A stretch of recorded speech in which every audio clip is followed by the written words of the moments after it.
Bueno, buenas noches, bienvenidos, gracias por estar aquí. Les saludan los aliados de la medicina psicosomática, de la salud mental.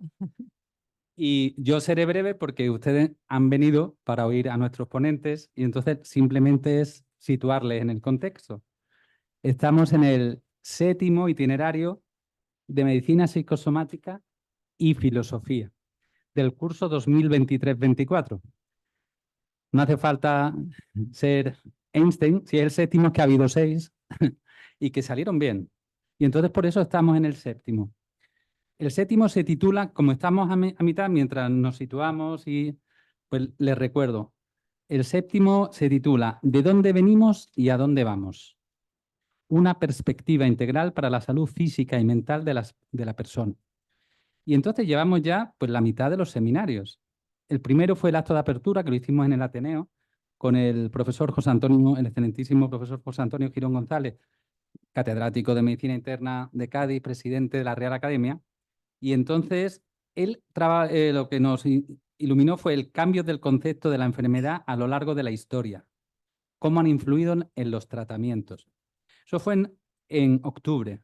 En noviembre, la profesora, la doctora María Victoria González López Arza, de la Facultad de Medicina y Ciencias de la Salud de la Universidad de Extremadura, lo que nos habló fue el pensamiento médico puente entre Oriente y Occidente.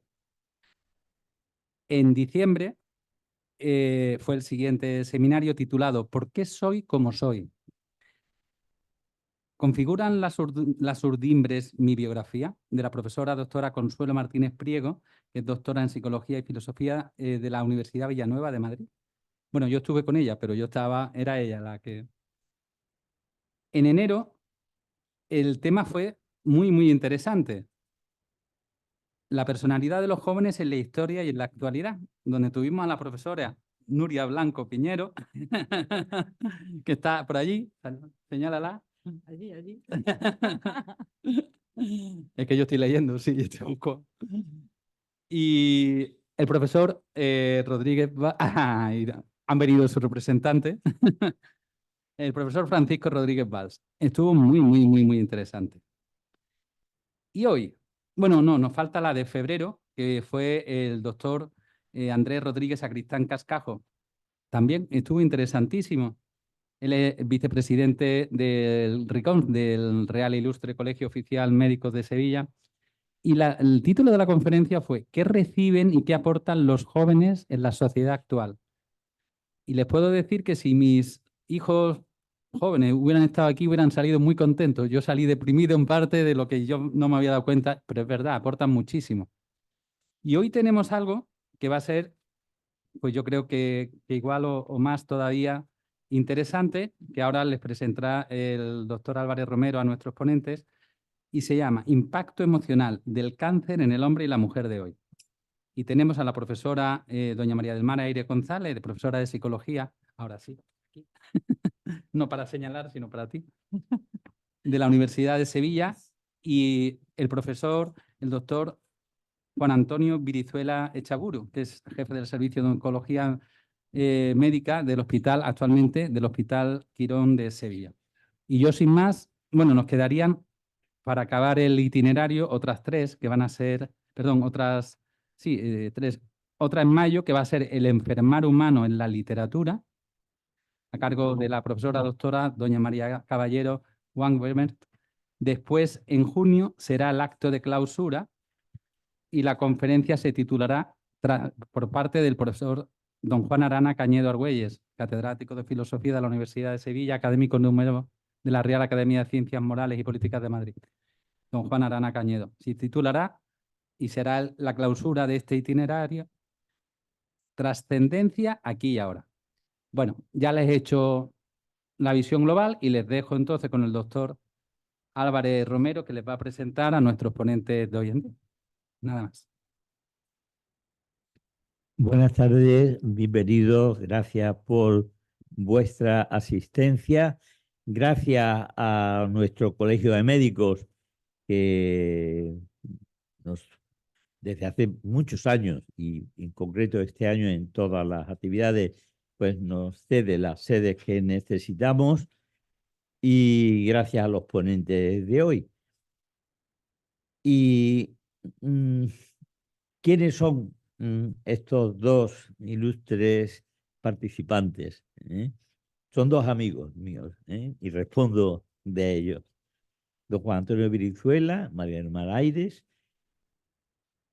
Juan Antonio es doctor en medicina por la Universidad de Sevilla desde el año 88, especialista en oncología médica, con el título europeo de especialista en oncología médica, médico adjunto de oncología médica en el Hospital Universitario Virgen Macarena, coordinador de la unidad de tumores urológicos del mismo hospital, jefe de servicio de oncología médica del Hospital Quirón Salud Sagrado Corazón en Sevilla, director de la Sociedad Médica Oncotec, participado en muchos programas, en muchas investigaciones, en la realización de muchos trabajos, ha participado en la presentación, en el contenido de muchos, tengo por aquí los números, pero me parece que esto sería, después cansaría él, me diría, cállate, Manolo, que ya está bien. Y sí que quiero destacar en que la afición y el interés por la oncología le vieron muy de cerca. Si él quiere que lo cuente, pero sí sé que el cáncer pasó por su calle, por sus proximidades, y eso le llevó a darse íntegramente y de pensar en la medicina en general. Se decantó por el cáncer y el cáncer de mama, y es miembro del programa Detección Precoz del Cáncer de Mama, y ha vivido muy en compañía con todo esto. También es pionero y bastante bien situado en la observación, el seguimiento a largo plazo de la alta supervivencia en el tema del cáncer. Y eso me trae a la cabeza que el mes pasado en la sesión, Ana María Álvarez Silván, es la fundadora de Andex y muy metida en este tema, pues nos contó cómo ella ha seguido la supervivencia de los niños con cáncer tratados aquí en el Virgen del Rocío. Tiene una lista muy larga, y de todas las profesiones, de todos los puntos de la provincia y de Andalucía, etcétera. En fin, luego me reñirá, pero lo tengo que pasar por ahí. En su libro Dame la mano cuenta muchas de estas cosas de sus muchísimos años, bastante, más de 10 por lo menos, porque muchas no tengo tiempo de más años. Luego no me riñas, Ana María. El doctor Brizuela es presidente del Comité Técnico de la Asociación contra el Cáncer en Sevilla. ¿eh? En- Antes hablaba de libros, publicaciones, más de 100 artículos publicados, etcétera. Y aquí voy a cortar los 2 folios que me quedan. Y María del Mar Aires González, que es la secretaria de la Sociedad Andaluza de Psicosomática y que está muy en la base de la organización de este itinerario, de este curso, pues es profesora en la Universidad de Sevilla de Psicología, psicóloga clínica, es profesora en la UNED, la Universidad a Distancia, en la Facultad de Psicología de aquí de Sevilla, y es una como digo, empoderada en las clases. Da más clases, más clases que una cátedra. Y es muy pegada a los alumnos. Y luego es psicóloga clínica en los temas de oncología, en el tratamiento. Por eso cuando comentábamos, fui yo el que le convencí a ella, porque eh, no sé, tenía mucho trabajo. Pues es que yo llevo muchos años, 20 años, oyendo hablar de este tema a María del Mar y mm, estuvimos comentando cómo el cáncer es algo que impacta, ¿eh?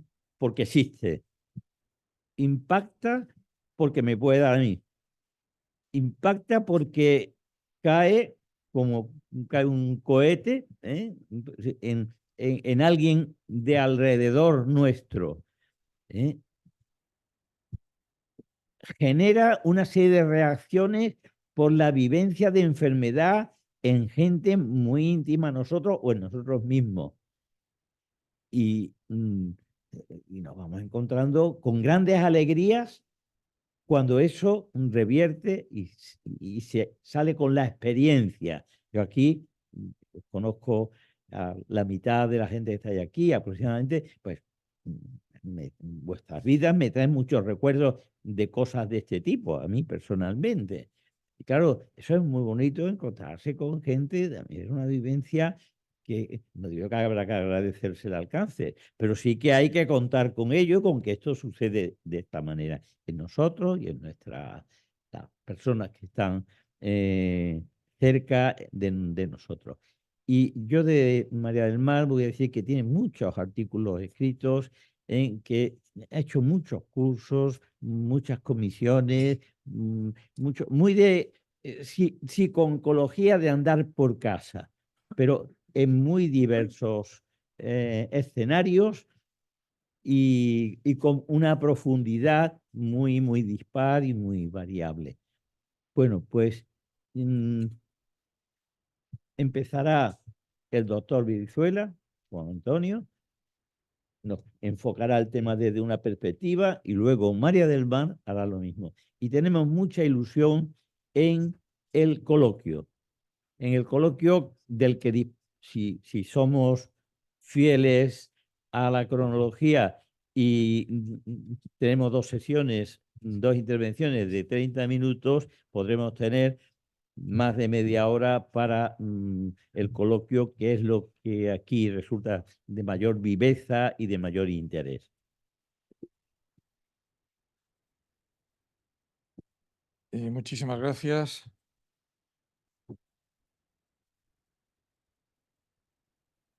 Muchísimas gracias, doctor don José Ignacio del Pino, el doctor Manuel Álvarez Romero.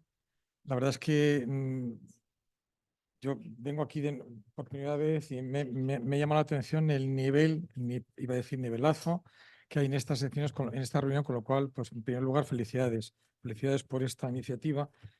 Y luego, pues, después de felicidades, también agradeceros, ¿no? Bueno, muchas veces cuando te hacen una faena tampoco es tampoco para agradecerlo del todo, ¿no? Pero bueno, en este caso agradezco muchísimo la invitación, agradezco muchísimo que hayáis contado conmigo, con nosotros, porque yo trabajamos también muchas veces con María del Mar, igual que con las doctoras. Muchísimas gracias. Y sí me gustaría, voy a contar una anécdota y yo explico por qué. Esta mañana me recordaba mi enfermera.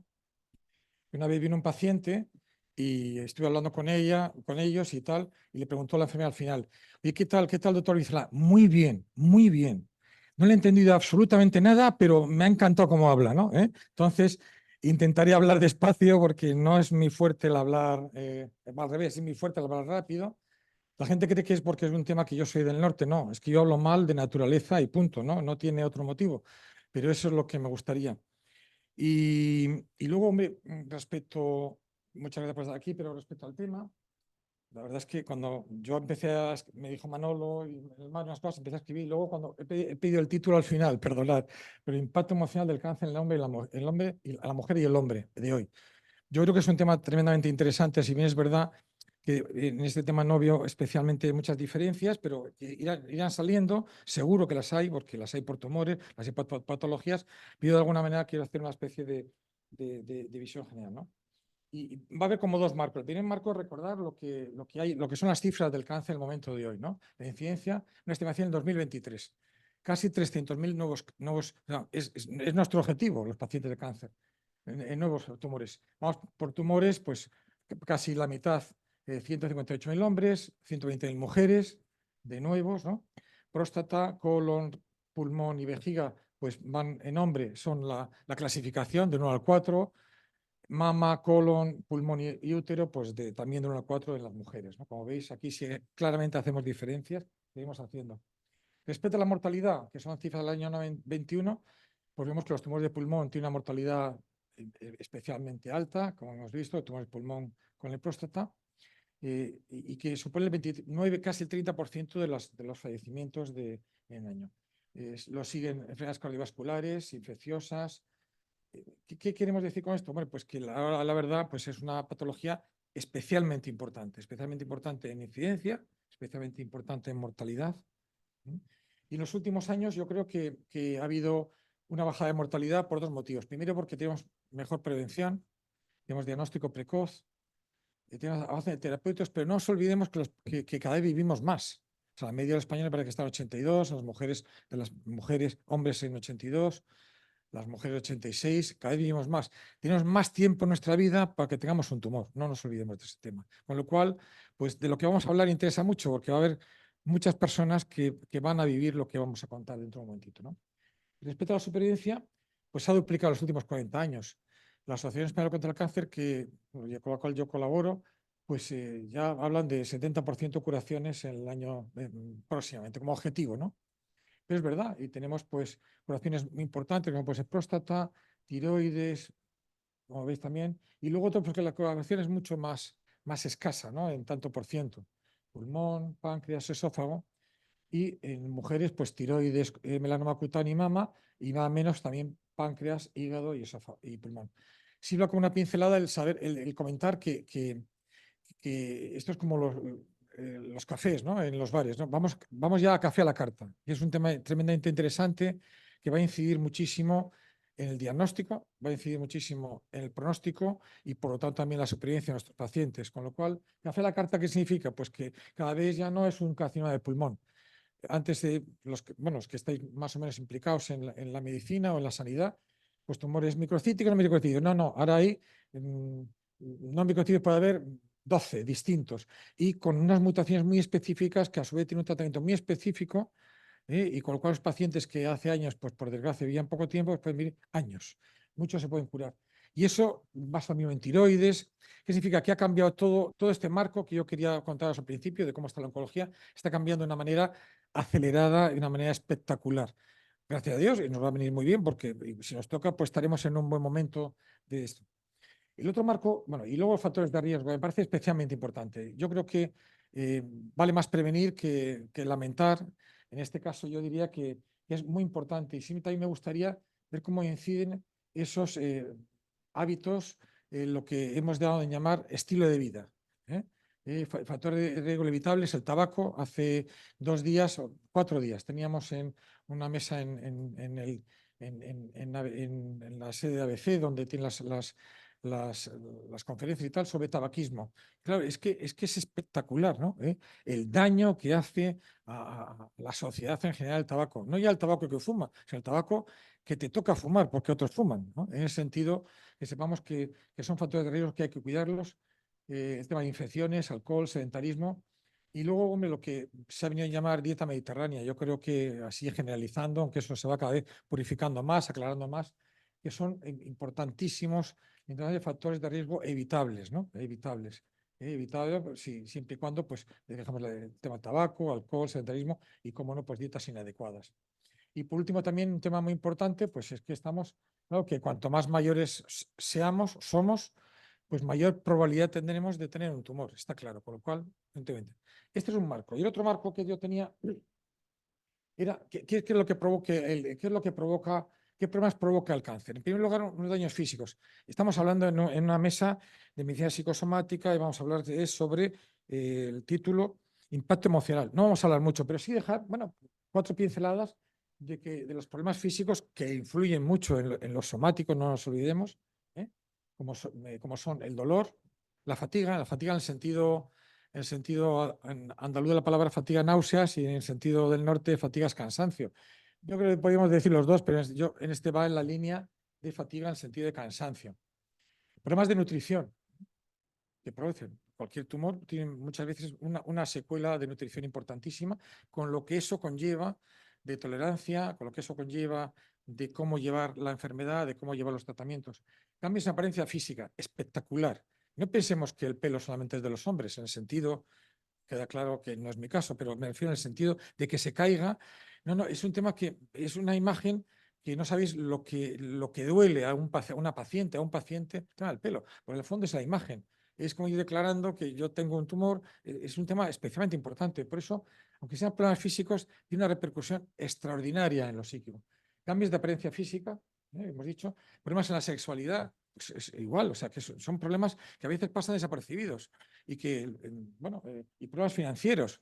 ¿Por quién no, bueno, habrá de todo, pero lógicamente una persona deje de trabajar, que una persona, si es cabeza de familia o no es cabeza de familia, que una persona esté estudiando y tenga que retrasar sus estudios, es tremendo. Con lo cual, hay problemas, podríamos decir, físicos que son espectacularmente importantes a la hora, digamos, de lo que provoca el cáncer, ¿no?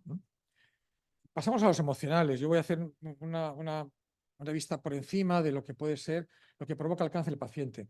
No están todos los que son, pero sí están unos cuantos que pueden ayudar. La ansiedad, una preocupación. Luego hablaremos de algún aspecto también concreto, pero preocupación el pronóstico. Porque claro, cada vez ahora sabemos más. Antiguamente, pues sabíamos menos, pero ahora es que llega el de enfrente. Yo me acuerdo de la época en la cual llegaba un paciente de pueblo, el sentido con todo respeto de pueblo, quiero decir, un poco colocándole, me decía, me ha mandado mi primo, el de Barcelona, todo esto para que usted lo lea y ya me diga algo. Y te mandaba 100 folios sobre su tumor, ¿no? Bueno, pues ahora es que no le falta a nadie en 100 folios. Pican cáncer de lo que quieras y tienen toda la información del mundo, con lo cual la gente tiene información sobre pronósticos, sobre planteamientos, sobre tratamientos. Bueno, y eso produce ansiedad, produce preocupación. ¿Me estarán tratando bien? ¿Será esta gente buena o me tendré que ir a Barcelona? Bueno, dice Barcelona, dice lo que queráis, porque es un mundo, ¿no? Es un mundo. Efectos secundarios de los tratamientos. Bueno, pues eso también crea problemas. Si yo como mal, si yo oigo mal, porque muchas veces son secuelas los tratamientos, si yo de alguna manera no hago mi vida activa, hay muchas cosas. Y luego, claro, ya también pasamos por ello, pero posibilidades de recurrencia. Una cosa es que no, usted esto se cura. Y la pregunta es, ¿y luego también o se mantiene esa curación? Claro, eso deja una huella en la gente que es especialmente importante. Y por último, en definitiva, que es un resumen, impacto en la vida diaria. No deja, en la vida diaria, hemos hablado del paciente, luego hablaremos también de la familia. Os comento que son 14 diapositivas, no amenazo con mucho más tiempo. Pero bueno, pero hablaremos porque es importante, ¿no? Eso es un tándem clarísimo. Depresión. Bueno, de alguna manera mi idea es hablar de algunos aspectos que luego la doctora María del Mar pues planteará desde el punto de vista de apoyo, de terapia, etcétera, como medidas a conocer por una parte y luego a tratar. La tristeza persistente. Bueno, es verdad, es que depresión, falta de actividades habituales, cambios en sueño y apetito, dificultad para concentrarse, afecta a la calidad de vida y a la calidad de vida y a la calidad para enfrentarse al proceso de cáncer. Muchas veces dice, yo soy un hombre muy fuerte, pero llevas 3 días sin comer, llevas una semana con náuseas y vómitos, gracias a Dios cada vez menos frecuentes, pero, o simplemente cansado, y tú puedes tener pues mucha fuerza, pero a veces esto te afecta porque te deprime, te baja. Los problemas emocionales que provoca también el cáncer, el miedo. Bueno, miedo, todos tenemos miedo a la muerte, o por lo menos, si no miedo, un respeto. Y claro, pero los que estamos aquí seguro que no lo tenemos así como muy, no queremos tenerlo muy cercano, ¿no? O por lo menos la preocupación. Una persona que tiene una patología oncológica, pues lo tiene muy cercano, no nos olvidemos de eso. Y eso produce miedo, produce dolor, pérdida del control bueno, los que somos, bueno, yo no soy muy controlador, pero los que son más controladores, pues claro, no puedo, no llego, ¿no? Y también para toma de decisiones, porque estamos aturdidos, o están aturdidos, o estaremos aturdidos, ¿no? El estrés. El estrés que nos lleva, pues claro, si yo tengo una rutina diaria y tengo que cambiarla, pues es un cambio en la rutina. Esa incertidumbre de qué pasará mañana, pasado, cómo irá, cómo responderé o no responderé. Una vez si respondo, qué pasará después. Eso es un estrés que produce los efectos del tratamiento. Impacto también, el estrés produce un impacto también muy importante en lo que es negativo en la salud física y emocional. Es obvio, ¿no? Y por último, pues aspectos que pasan muy desapercibidos para las personas que estamos alrededor de los pacientes de cáncer y que a veces se producen cambios financieros, de logística. Y esta misma mañana, no sabéis quién era, hablaba con una persona que en su trabajo, que a raíz de un tumor de mama, una chica joven, a raíz de un tumor de mama tuvo que dejar, bueno, le quitaron el trabajo, su marido a su vez tiene otra patología que no es oncológica. Te das cuenta que si no preguntas no te enteras. No te enteras, porque yo, preguntas yo, porque los conozco ya hace tiempo, pero muchas veces, y a veces tiene mucho más peso esa preocupación que tienes que, para ellos que la propia enfermedad, porque tienen 2 hijos de 10 y 12 años. O sea, me explico que muchas veces son incertidumbres de futuro que es espectacular, ¿no? Y sobre todo por el tema financiero. También me hablan de temas financieros y logísticos. Bueno, el tema, otro aspecto es culpa y vergüenza. Pues bueno, los fumadores ya, algunos ya empiezan a tener un poco de vergüenza cuando dices, fuma, sí, fumo 2 paquetes, ¿no? Pero lo dicen ya con una cierta vergüenza, ¿no? Bueno, pues es verdad, porque a veces, pero eso, lo que podía ser positivo, el otro día en la pregunta en ese seminario o esta charla de tabaquismo, explicaron que había como, estaba el director del plan de cáncer, el doctor de Vicente, y una paciente, una señora de una asociación de mama, pues preguntó y dijo, mire, el problema es que nosotros muchas veces, las mujeres con esta patología, fuman más que antes. O sea, lo hemos visto, o sea, muchas que fuman más por el estrés, por el nerviosismo. Y decía, el doctor de Vicente, que se dedica mucho a pulmón, decía, pues los pacientes dicen que fuman menos, pero les crea una bronca en sentido de familiar enorme, porque es que no les persiguen, o sea, les persiguen, entonces ya acaban con problemas matrimoniales, familiares. Bueno, lo que decir que muchas veces pues, son tonterías, pero que son importantes y que el fumador es un mundo. Y luego, cuando ya empezamos, en todas partes se habla de estilo de vida, claro, cuando uno no vive un estilo de vida sano, pues también es una especie como de meaculpismo, ¿no? Por no vivirlo. Con lo cual, bueno, pues también tiene una repercusión psicológica. El aislamiento social, ¿no? La necesidad de aislamiento social, bueno, muchas veces, pues porque, bueno, hemos hablado 3 veces del pelo, perdonad, pero bueno, porque no quieren que le vean, no quieren que le pregunten, porque no quiere comentar. Muchas veces la gente se aísla, se intenta evitar dar información. Se aíslan, que lleva una soledad puntual que dura, que yo lo veo todos los días, ¿no? Que la gente, no, salgo por la noche, de verdad es asombroso. Hay gente que ya es más atrevida en ese planteamiento, otros no. Entonces ese sentimiento de aislamiento produce ese dolor, produce pues, un cambio en su estilo de vida, produce cambios, hemos dicho también hemos dicho antes, pues surge, ¿no? Y claro, por decirlo, aspectos generales físicos y emocionales que son patologías o son problemas comunes a todos, ¿no? Que varían mucho de personas, de circunstancias, de sitio donde estemos, de si uno vive en un pueblo o una ciudad. Hay muchas variables que entran ahí y además que son muy comprensibles. Por eso yo creo que una de las cosas que así me gustaría insistir o por no comentar por primera vez es que el paciente oncológico tiene que unirse mucho a su entorno, tiene que contar mucho con su entorno. Su entorno son su familia, su entorno son sus amigos, su entorno son las personas que le rodean. Y todos tenemos que tener ese planteamiento de responsabilidad, de que ellos cuentan con nosotros tenemos que ayudarles, ¿no? De muchas maneras. Cada uno habrá que poner el guante a la mano, ¿no? Y cada persona sea cada persona. Pero en ese sentido, esos problemas físicos y emocionales tenemos mucha tarea, por supuesto, los sanitarios. Pero globalmente la sociedad que está alrededor del paciente tiene una tarea enorme. A veces pensamos que es un tema de los médicos, no, es un tema de todos. Y no es un tema de entrar por curiosidad, es un tema de entrar por ayudar, ¿no? En ese sentido, los grupos de ayuda, las asociaciones, pues vienen bien. Pero también, otro guante a la mano, hay gente que les viene bien y hay gente que no les viene bien. Yo estoy metido en la Asociación Española contra el Cáncer, pues hay cosas que les vienen muy bien y que luego aprovecharé bueno, para comentar, digamos, que la importancia que tiene algunos aspectos, ¿no? El tema de apoyo financiero, pues que me lo he dicho, emocional, lo he repetido, pero bueno, que sepáis que es un tema importantísimo y entonces es de todos. Y ya acabando, pues, ¿cuántos con estos problemas? Pues surge el problema de la sospecha diagnóstica. Cuando uno tiene un problema, oye, en la mamografía ha salido, en el PSA ha salido, pues ahí entran los problemas emocionales, ¿eh? Los problemas emocionales, quizá no los físicos. Cuando se confirma el diagnóstico, es espectacular, espectacular, ¿no?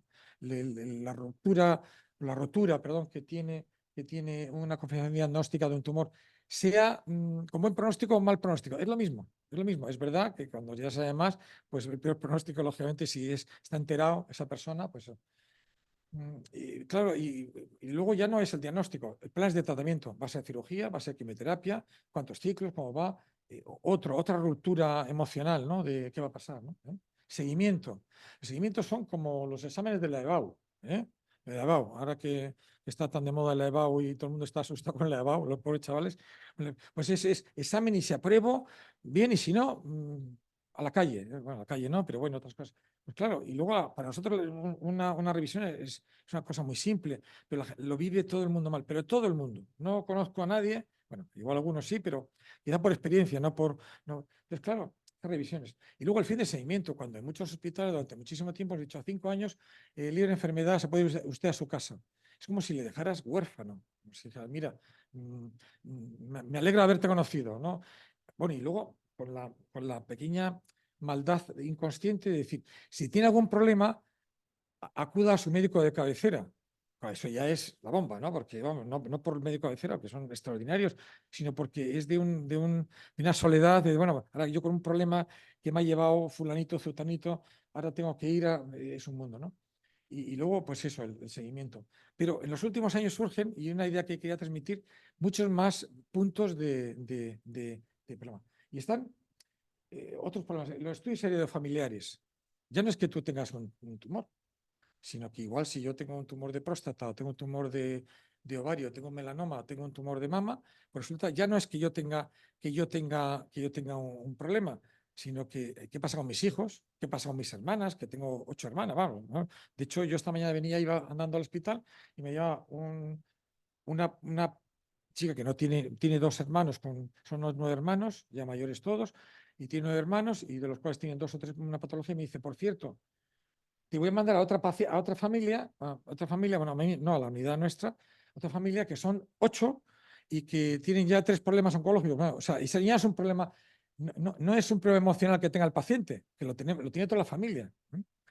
No digo los hijos de estos que son también, con lo cual se crean muchos problemas que tenemos que estar pendientes, ¿no?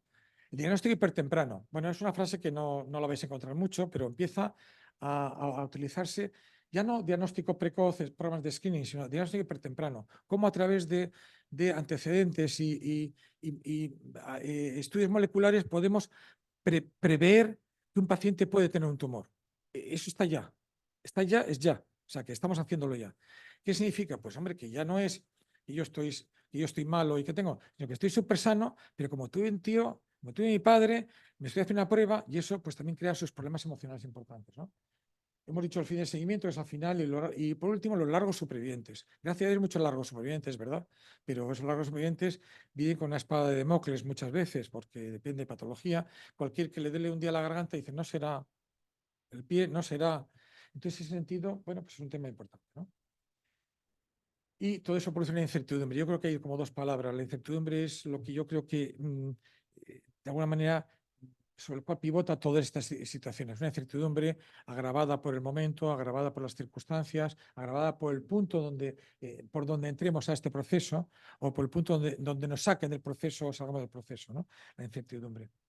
¿Y cómo ayudar a minimizar estos problemas del paciente? Pues yo creo, en primer lugar, conocimiento del problema. A mí me encanta que hemos hablado del tema, bueno, por lo menos que la gente tenga información. Cada vez hay más información en las redes, en los periódicos, en todo, ¿no? Y es muy importante porque eso ayuda mucho, ¿no? Conocimiento del problema. Actitud personal y social. Yo creo que, y aquí meto a todo el mundo, yo creo que es una actitud la que tenemos que tener digamos, de ayudar a la gente que tenemos alrededor, pero sin lugar a dudas, ¿no? Sin lugar a dudas.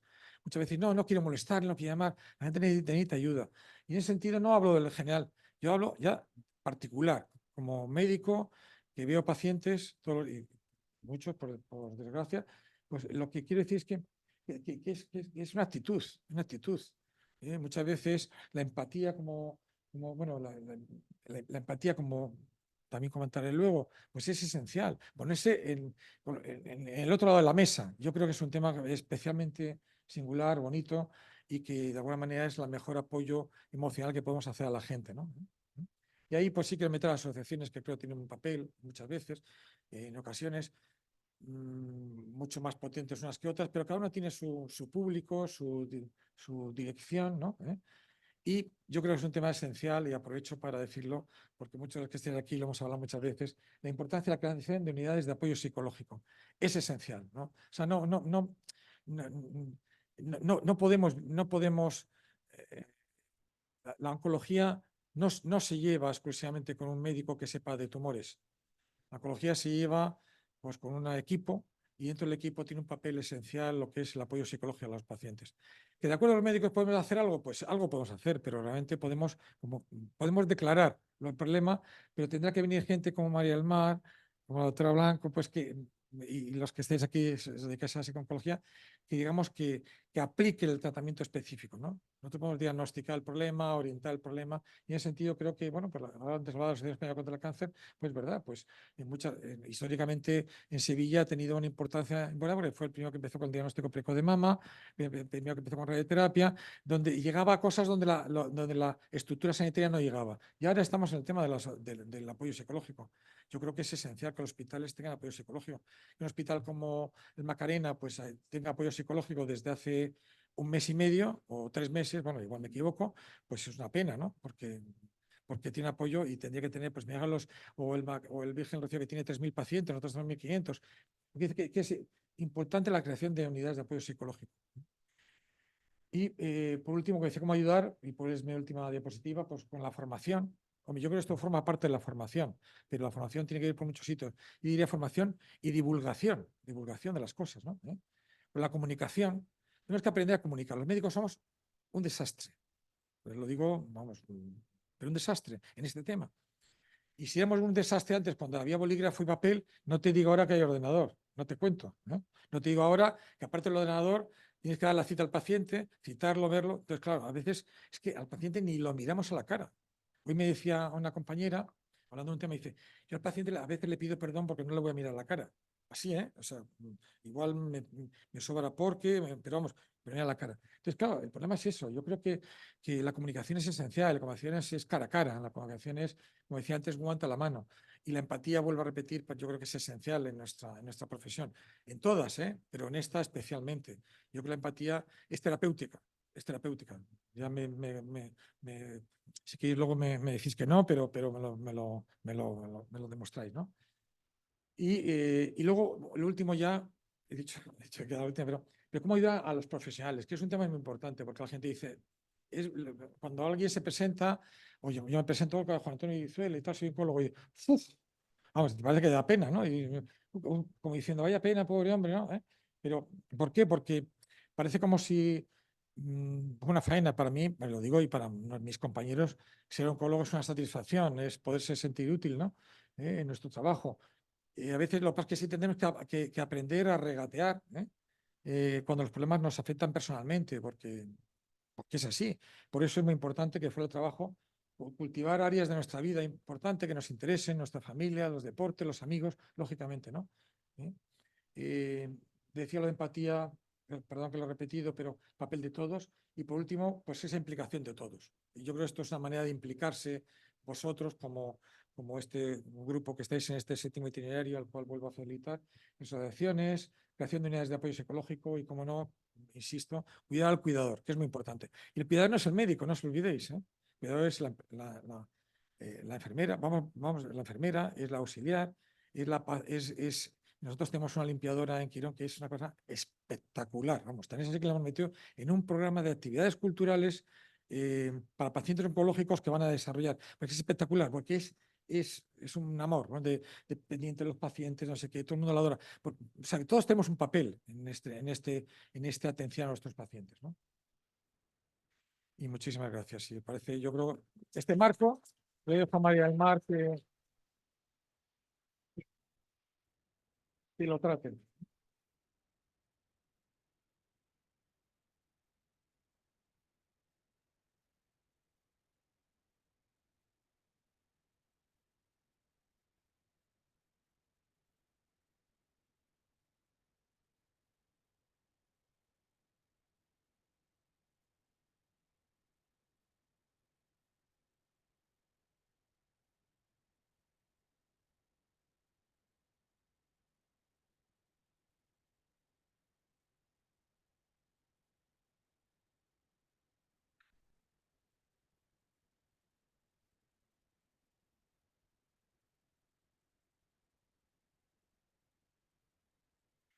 Bien, buenas tardes.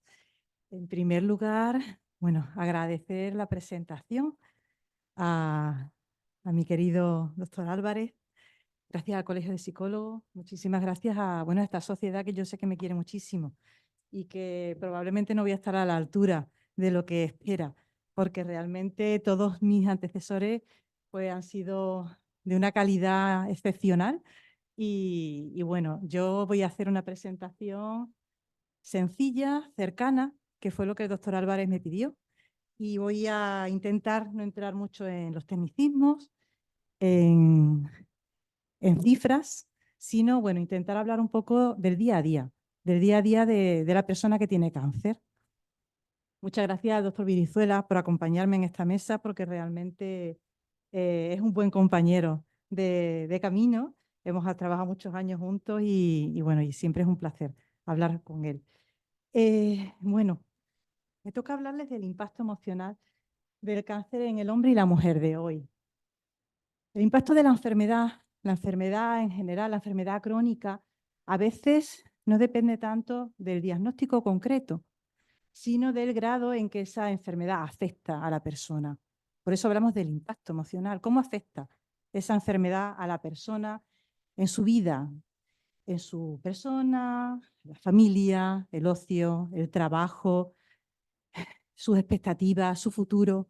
Todo eso es importante en la vida de esa persona, porque no solamente son esas esferas, sino además es el día a día. Por lo tanto, es fundamental hablar de ello y en la medida en que la vida de esa persona cambia y se ve limitada, ya es importante. ¿Qué tiene entonces de especial el cáncer?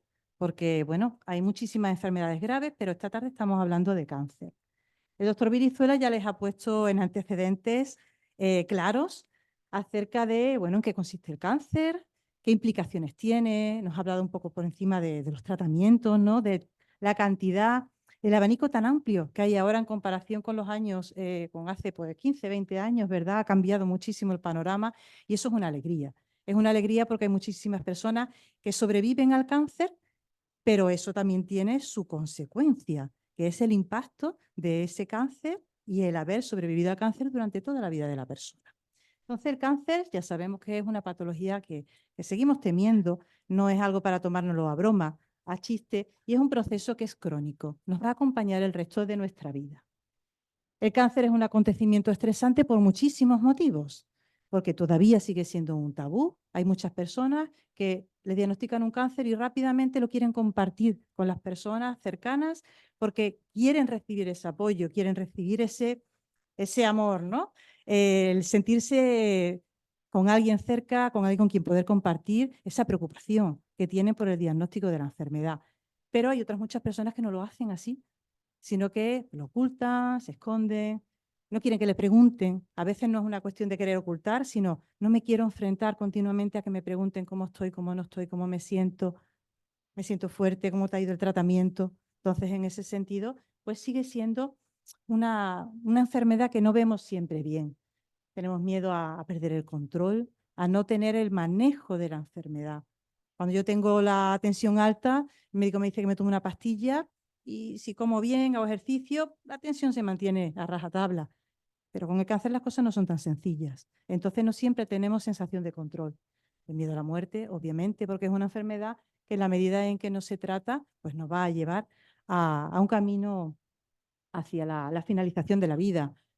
Un curso, un pronóstico inciertos a veces, una enfermedad que en definitiva se la sentimos como inescapable, impredecible, que no podemos controlar. Los tratamientos no siempre son de agrado.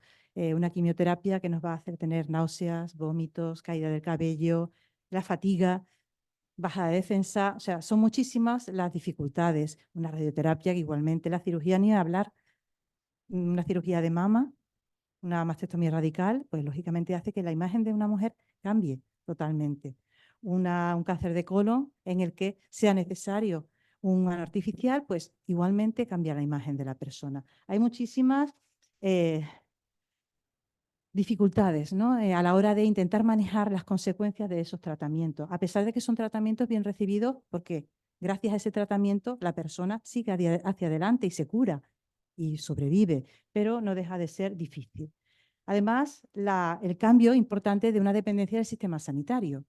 Pasamos de no pasar, a lo mejor no haber estado nunca malos, no haber pisado un hospital, o si a lo mejor pues somos madres, ¿no? Pues haber pisado el hospital para tener nuestros niños, y pasamos de ahí a estar continuamente yendo al hospital porque las revisiones son muy frecuentes, porque los tratamientos pues a veces son diarios, como pasa por ejemplo en la radioterapia, o cada 15, 20 días tengo que estar por una quimioterapia. Entonces, la dependencia del sistema sanitario, de su lenguaje, de su dinámica, se hace importante, se hace notable en la vida de la persona. Hay un cambio en el estilo de vida, en la forma de vivir de esas personas. Por lo tanto, el cáncer es un evento con carácter bio, psico, socio, espiritual, porque afecta a todas las áreas de la vida de la persona y que no deja a nadie indiferente.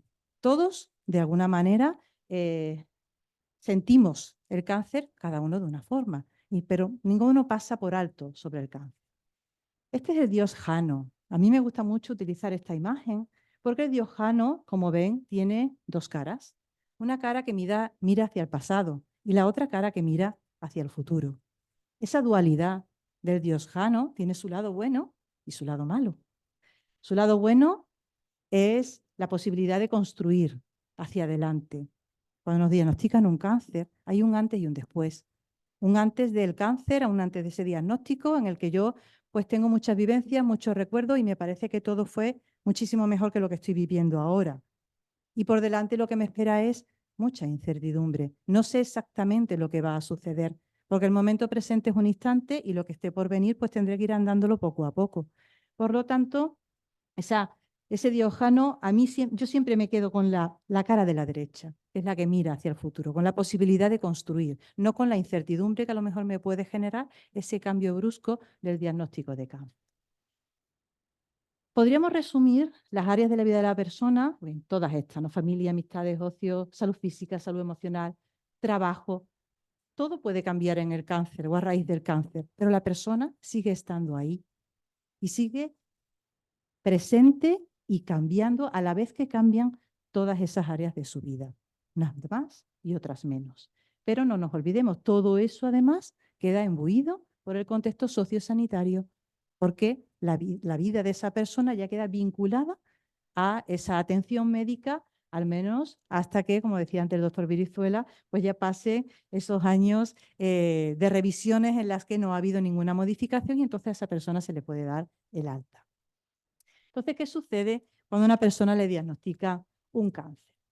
Bueno, yo he traído aquí el breve testimonio de una persona que es María, de 55 años, diagnosticada de un cáncer de mama, pero que podría ser Antonio, de 63, Jorge, de 23 o Carmen, de 42. Me da igual, porque es algo muy frecuente, que lo repiten con muchísima frecuencia. La vida se paraliza por un instante y las cosas cambian. Lo que era importante se vuelve secundario. La enfermedad se vuelve el centro de atención del enfermo, pero también de su familia y de las personas que están cercanas, porque el cáncer, como decíamos antes, no es indiferente a la persona. Las rutinas cambian y entonces lo que era cotidiano ahora se hace extraordinario. El poder llevar a mi hijo al colegio o recogerlo del colegio, algo que antes me resultaba tan pesado, ay, otra vez con las prisas, el niño, el colegio, ahora se convierte en algo que por favor quiero volver a vivir, porque no puedo a lo mejor hacerlo, porque estoy en casa demasiado cansada y fatigada, porque estoy demasiado débil o porque a lo mejor estoy en el hospital recibiendo un tratamiento. Cambia el entorno y el comportamiento del entorno, el comportamiento de las personas que nos rodean, porque a menudo la familia, las personas cercanas a nosotros, no saben cómo hablar con el paciente oncológico, no saben qué decirle, no saben qué es lo adecuado, no les quieren hacer daño en ningún momento. Y muchas veces la opción es, no pasa nada, no te preocupes, tú para adelante, anímate. Y eso está muy bien y se hace con la mejor intención, pero a veces no siempre es eso lo que el paciente, lo que el enfermo quiere escuchar o necesita compartir su preocupación. Entonces se instala la incertidumbre y la inestabilidad en la vida de esa persona. Entonces, yo lo que tengo claro es que aunque ese sea el discurso de una persona, cuando yo le pregunto el primer día, cuando la conozco, cuéntame, ¿no? ¿Cómo empezó todo? ¿Qué ha pasado? ¿De qué te han diagnosticado? cuéntame los tratamientos, cómo has vivido todo eso. Detrás del diagnóstico de cáncer siempre hay una historia personal. Aunque esta tarde vamos a hablar pues, de muchas generalidades, de las cosas que suelen pasar habitualmente, pero no nos podemos olvidar que cada persona es única. Y como es única, hay que verla y hay que tratarla y abordarla de esa manera, ¿vale? No puedo pensar que como un porcentaje de tanto suelen tener depresión, esta persona me está diciendo que está un poco triste y ya va a estar deprimida. No, cada persona es única y hay que escuchar su historia. Bien, fíjense en esta imagen. Esta imagen es el paso de una entrada de metro, ¿verdad? Cada persona va a coger el metro, pero lo va a coger de una manera diferente. Este señor se le ve aquí pues muy formal, ¿verdad? Muy prudente y va a esperar a pasar su ticket y pasar de manera reglamentaria. Se ve que tiene más prisa o que no tiene ganas de pagar o dinero y se lo salta. Esta señora también va ahí un poquito escondidilla y va por debajo. Y esta señora, la pobre, pues se ha quedado atrapada. No sé si es que la barrera se la habrá cerrado en el momento antes de tiempo o que quería colarse y ha quedado atrapada.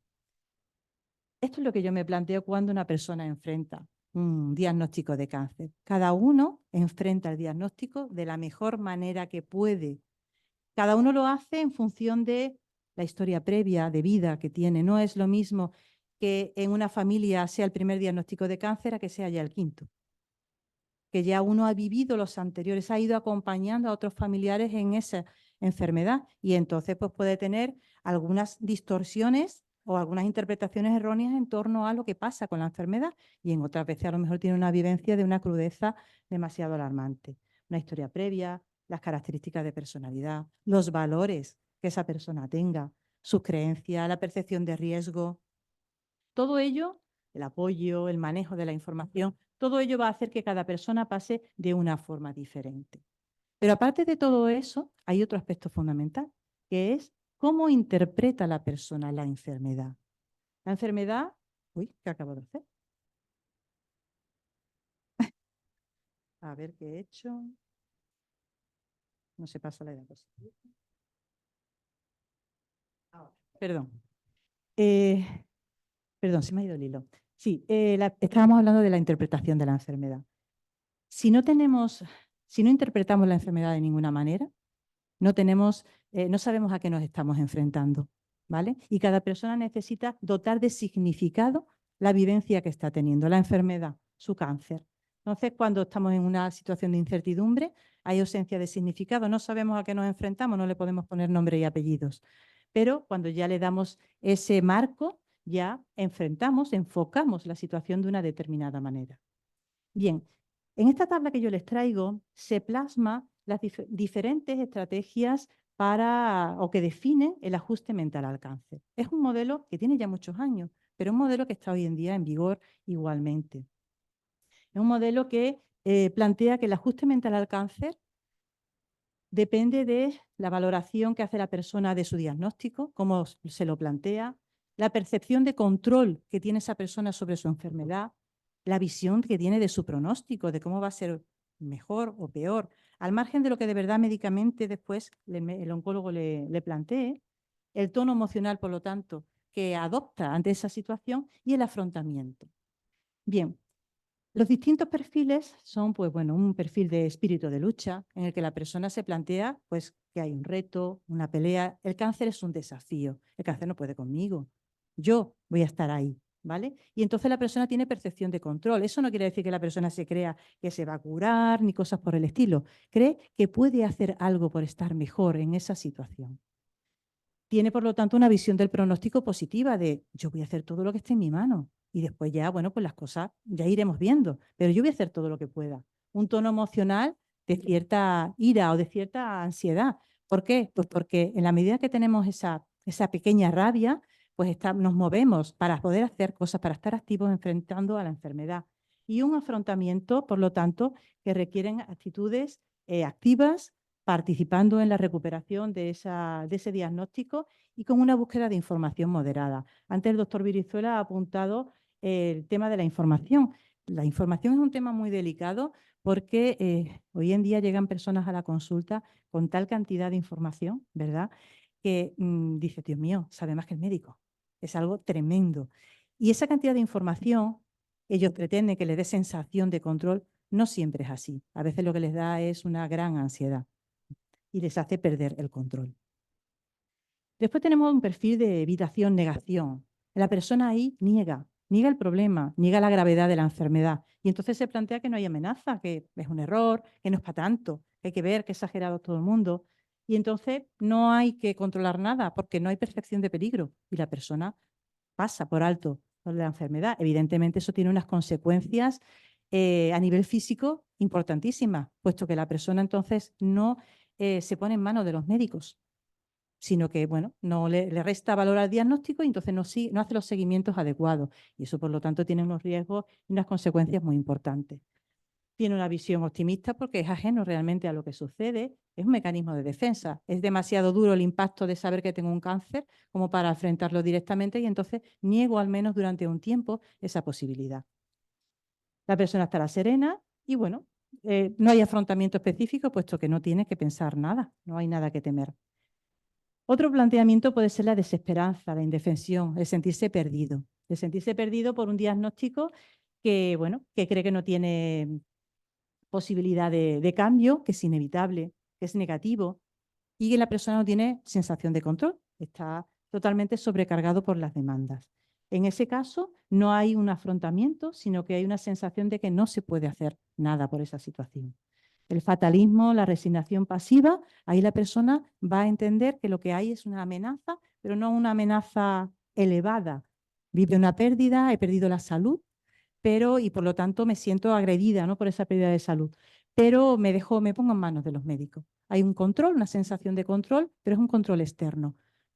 Yo tengo buenos médicos, yo tengo buenas personas que me cuidan y en la medida que me cuidan, pues será lo que tenga que ser, ¿vale? Y entonces, pues la persona igualmente puede estar serena, se pone en manos de los demás y hay una aceptación pasiva de su situación y no hay una estrategia activa en la que ella también se ponga a hacer algo por encontrarse mejor. Después, por último, la preocupación ansiosa. Ahí la persona vive el diagnóstico de cáncer como una gran amenaza, un gran nivel de ansiedad en el que no hay sensación de control, todo es incertidumbre y de ahí no sale. Y las estrategias que muchísimas veces adopta es la de buscar una información a toda costa, la hipervigilancia, son personas que están continuamente observándose cualquier pequeño cambio, interpretándolo todo, buscando información por todas partes, intentando recurrir a otras alternativas, aparte de la propia sanitaria, otras medicinas alternativas a veces que incluso pueden llegar a poner en peligro la vida de la persona. El espíritu de lucha, sin lugar a dudas, sería la que va a indicarnos un mejor ajuste a la enfermedad, ¿vale? Ese plantearse la enfermedad como un reto, como una pelea, con una visión optimista. Entonces, al final todos pasamos, porque todos vamos a coger el metro, ¿vale? Pero ¿a qué precio? ¿A qué precio vamos a coger ese metro? Bien, vamos a meternos un poco más de lleno en el impacto directo del cáncer. El doctor Virizuela ya nos ha apuntado, pues bueno, todas esas emociones y yo voy a pasar por ellas con un pelín más de detalle y para avanzar y pararme después en otros aspectos importantes. Cuando se da un diagnóstico de cáncer y durante todo el proceso oncológico, todas estas emociones en mayor o menor medida pueden aparecer. El miedo por lo que va a pasar en el futuro, miedo porque pierdo mi salud, miedo por los cambios que sufre mi vida. No son cambios agradables, por lo tanto la tristeza está unida, va de la mano muchas veces del miedo, la ansiedad.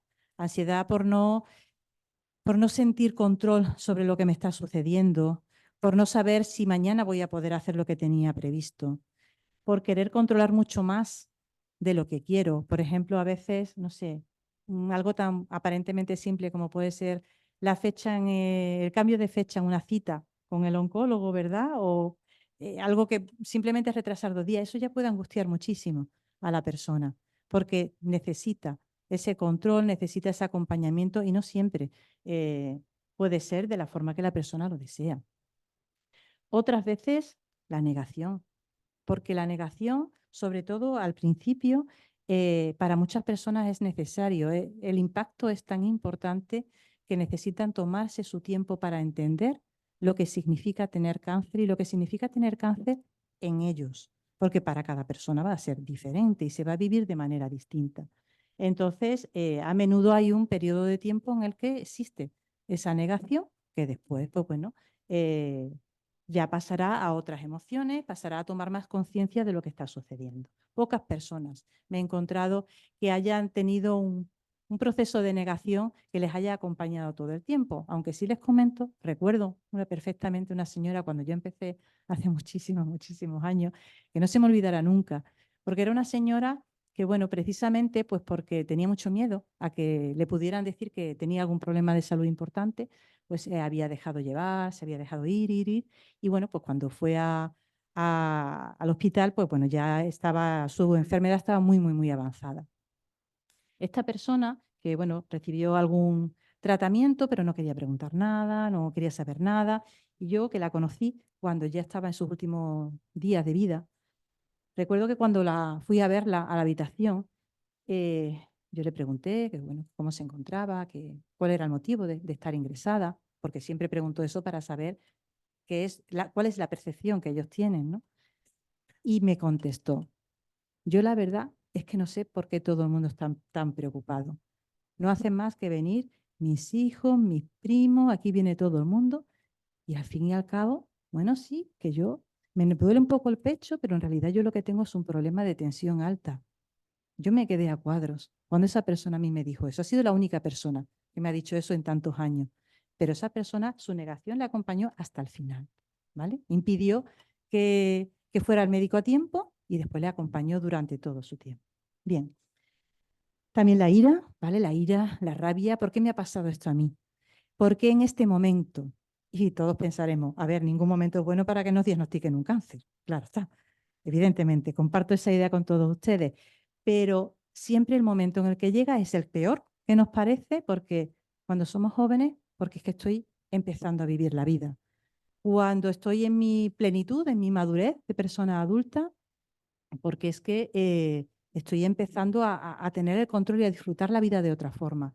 Cuando llega la etapa de la jubilación, porque, jolín, después de tantos años trabajando y ahora llega esto, ¿cómo es posible? Entonces, todas estas situaciones generan ira, generan rabia, disconfort por ese diagnóstico que creo que además no me toca. Vivimos en una cultura en la que a menudo las cosas malas parece que son, bueno, pues los castigos y entonces un castigo se recibe en la medida que uno se ha portado mal, que es otro de los grandes conflictos, ¿no? Y preguntas que muchas veces hacen.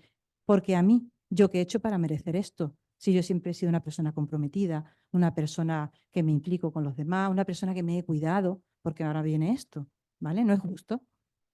Después la culpa por no haber hecho a lo mejor las cosas mejor en otro momento de la vida.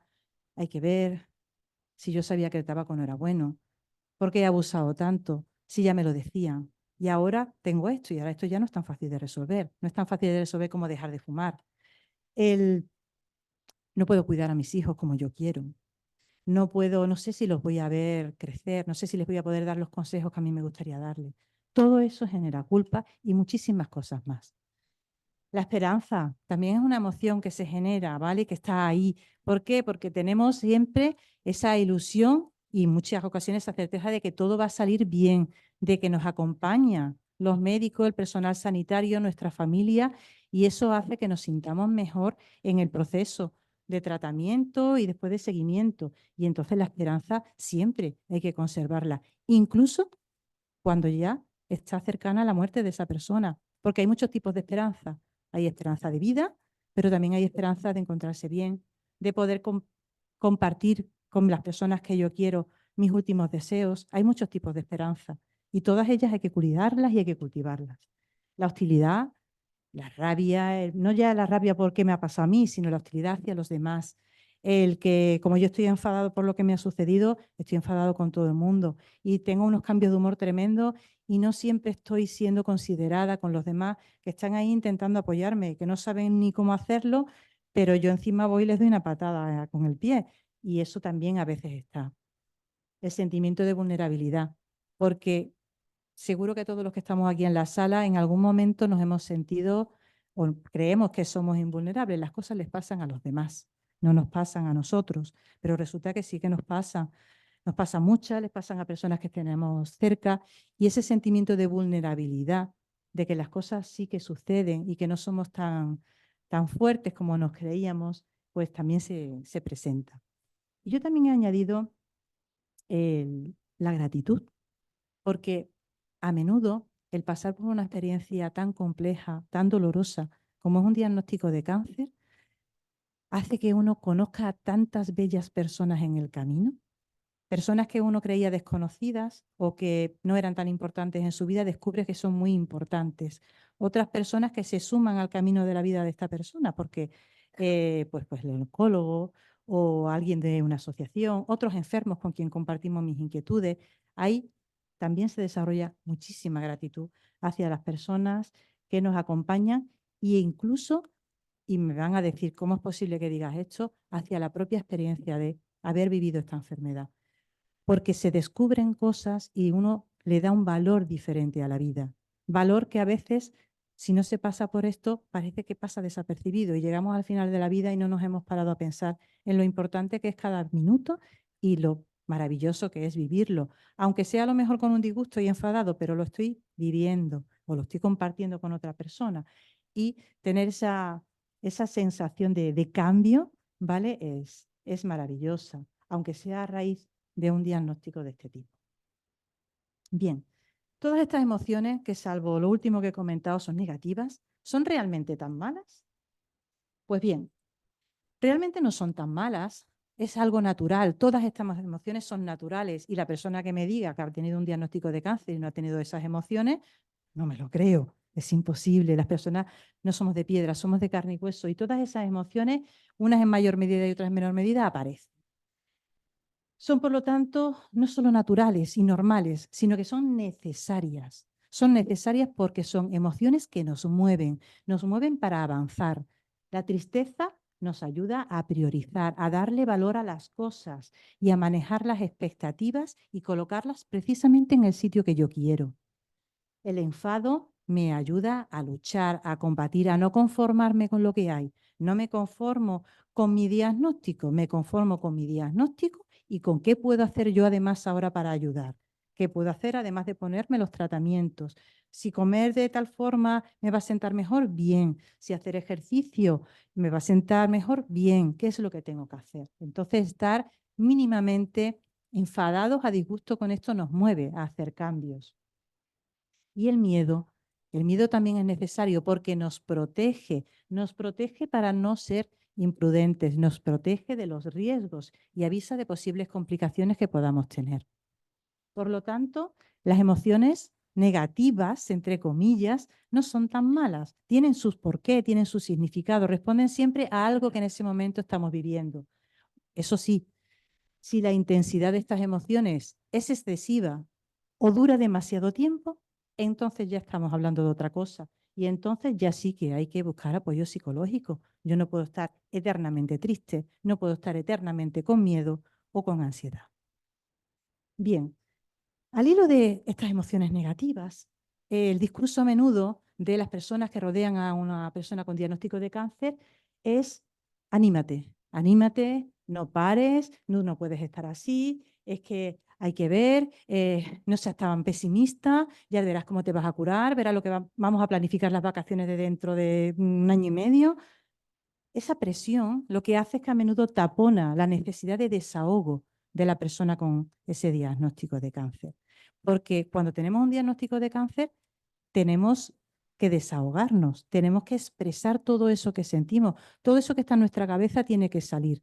El compartirlo es importante para el paciente y para quien le rodea, porque sabe exactamente cómo se siente y puede entender mejor cómo ayudarle. Entonces, cuando se tapona esa necesidad de desahogo, aumenta el sufrimiento de la persona. No hay nada más doloroso para mí que escuchar de un paciente que su familia no habla con él de lo que le preocupa. Es tan duro escuchar eso, la sensación de soledad, porque los demás no comparten, ¿vale? Entonces, cuando se tapona la necesidad de ahogo, se genera una falta de control, de impotencia, se genera inseguridad, ¿vale? No sé qué va a pasar si no cambio el chip. La persona se siente culpable, el paciente se siente mal porque no está animado. Hombre, pero anímate. Si han pasado ya los tratamientos y el médico te dice que estás bien y dice, pero es que yo no me siento bien, es que esto es demasiado grande para mí. ¿Y cómo resuelvo yo ahora este entuerto? La forma de resolverlo es, pues encima sintiéndose mal el paciente, cuando lo podríamos resolver acompañándolo, ¿vale? En la medida en que la persona se siente culpable porque no se siente bien cuando podría estar sintiéndose bien, pues entonces se argumentan otras cosas. No tengo que estar bien para que los demás no sufran. Y entonces es cuando el paciente se distancia de los demás. Se distancia porque si los demás lo que quieren es verme animado, yo me siento triste, al final lo que hago es un papel diciendo estoy genial, pero yo ese sufrimiento lo llevo por dentro. Y en la medida en que lo llevo por dentro, pues me pesa y no me hace sentirme bien. Bueno, voy a ir corriendo un poco porque el doctor Álvarez ya me ha dado, me ha marcado la primera señal. Bien, ¿cómo manejar ese positivismo tóxico? ¿Vale? Porque ser positivo es importante, es necesario, hay que estar bien, intentar estar lo mejor posible, pero no a toda costa. Hay que también poder expresarse y liberarse. ¿Vale? Entonces, lo primero, detectar si ese paciente es víctima, ¿no?, de ese optimismo. Y segundo, pues que la persona busque personas que puedan entender su situación. Y cuando no hay nadie que pueda entender su situación, enseñarle a darle pautas a los demás para que lo entiendan, para que lo comprendan, para que le escuchen y así se puedan compartir las impresiones, los sentimientos, las emociones, lo que se piensa y se sienta la persona más cercana y por lo tanto los vínculos se hagan más fuertes. Si una persona es el familiar, imaginaros que estamos hablando con un familiar, una persona que le han diagnosticado un cáncer, pues entonces hay que hacerle sentirse consciente de que van a pasar esos momentos difíciles y que ellos van a tener emociones contradictorias igual que sus familiares a los que le están acompañando. Pero que lo más importante siempre va a ser acompañarle, ¿vale? Y que el dolor a veces se quita precisamente acompañando, acercándose, aguantando ese silencio y no diciéndole venga, no pasa nada, sino todo lo contrario, cogiéndole la mano y diciendo te escucho. Y de esa forma la persona se va a sentir muchísimo más acogida. Bien, casi nada, ¿verdad? Qué fuerte, todas las cosas que estamos hablando. De una forma u otra, el proceso oncológico conlleva su sufrimiento. En este cuadro vemos que, a pesar de todo lo que yo voy contando, que parece que doy, a mí muchas veces me da un poquito de coraje, ¿no? Cuando hablamos del impacto emocional del cáncer, pero claro, al hablar del impacto, pues se habla a menudo de los aspectos negativos, ¿no? De cómo de mal se pasa, pero no nos olvidemos que el 50% de los pacientes de cáncer tienen una respuesta normal al cáncer, con esas emociones de ansiedad, depresión, ira que estábamos comentando, pero nada que sea patológico, ¿vale? En torno a un 30% si ya se asientan trastornos de tipo adaptativo, con síntomas ansiosos, depresivos, y ya después un 20% en el que pues ya puede haber trastornos depresivos mayores, trastornos de ansiedad, trastornos de estrés postraumático y otro tipo de patologías que evidentemente van a requerir una atención psicológica detallada. Me voy a saltar estos datos porque, bueno, no eran más que datos. Y ya les dije antes que no quería pararme en los números, pero solamente era para, bueno, hacer ver que esos porcentajes no son tan altos, pero que sí que son importantes y están relacionados con todos estos aspectos. Por supuesto, cuando antes el doctor Virizuela comentaba el cáncer, el tipo de cáncer, el estadio, el pronóstico, todo eso tiene que ver con después las emociones y con cómo la persona reacciona.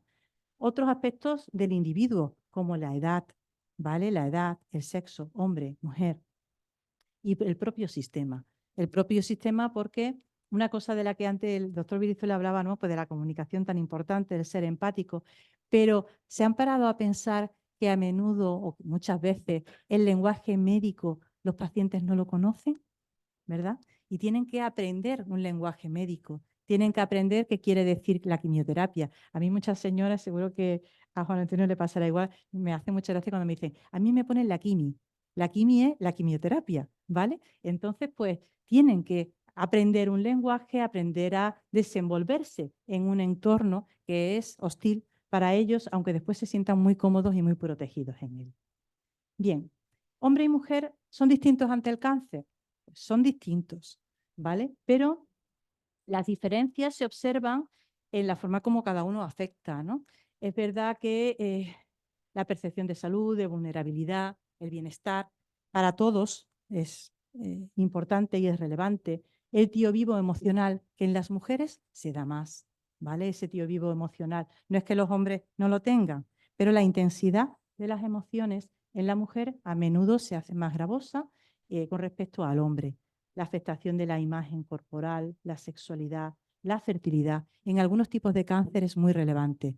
Un cáncer de mama, un cáncer de testículo, todo aquello que conlleve un cambio en la imagen corporal o que debido a los tratamientos haya cambios notables, como puede ser, pues, para un hombre con un cáncer de próstata, para una mujer con un cáncer de mama, los cambios que sufre su cuerpo, la posibilidad de incontinencia, de un montón de efectos secundarios que afectan en la parte más íntima de la persona, en su sexualidad, en su sentimiento de feminidad, de masculinidad, de maternidad, de paternidad.